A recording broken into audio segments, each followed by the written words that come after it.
नमस्कार मित्रांनो, आत्ता स्कॉलरशिप परीक्षा झाली. त्यामध्ये आपले अद्वी ट्युशन क्लासेसचे 5 विद्यार्थी गुणवत्ता यादीमध्ये नाव आले आहेत. म्हणजे त्यांना स्कॉलरशिप जाहीर झाली आहे. ते स्कॉलरशिप 3 वर्षासाठी राहील. म्हणजे क्लास 5ची परीक्षा झाली. 5मध्ये शिष्यवृत्ती परीक्षा होते म्हणजे स्कॉलरशिप, आणि 7वीमध्ये पण होते. ते आपल्या 5व्या वर्गाची मुलं होते. त्यांचे 5 मुलं, माझ्याकडे 20 मुलं होते अद्वी ट्युशन क्लासेसमध्ये. त्यापैकी 5 विद्यार्थी गुणवत्ता यादीमध्ये नावाला आहे. त्यांना आता स्कॉलरशिप मिळेल 3 वर्ष. नवोदयमध्ये पण होते 20 विद्यार्थी.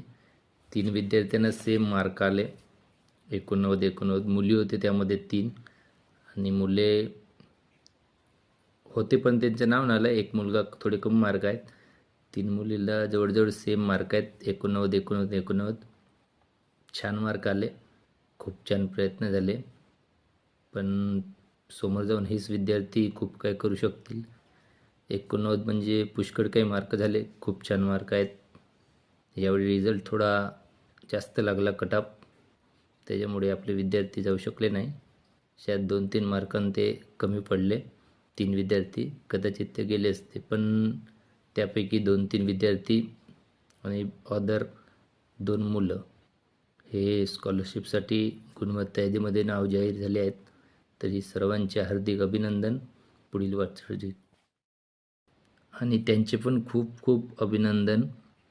जिल्हा परिषद उच्च प्राथमिक शाळा उपरी, तालुका सावली, जिल्हा चंद्रपूर.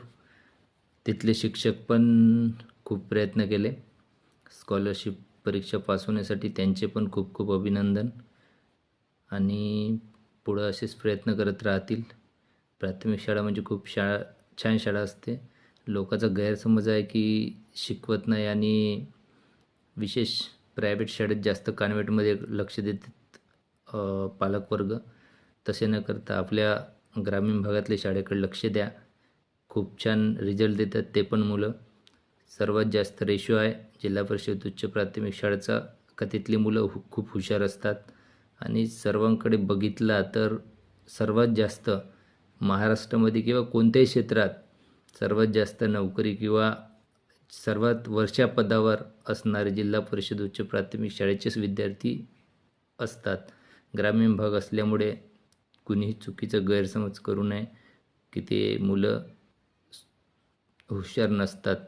थोडं त्यांना प्रोत्साहन करावं लागतो, नाहीतर स्पर्धा त्यांना माहीत नसते. ग्रामीण भाग असल्यामुळे समोर जाऊन तेच विद्यार्थी खूप छान अभ्यास करून मोठे होऊ शकतात. धन्यवाद.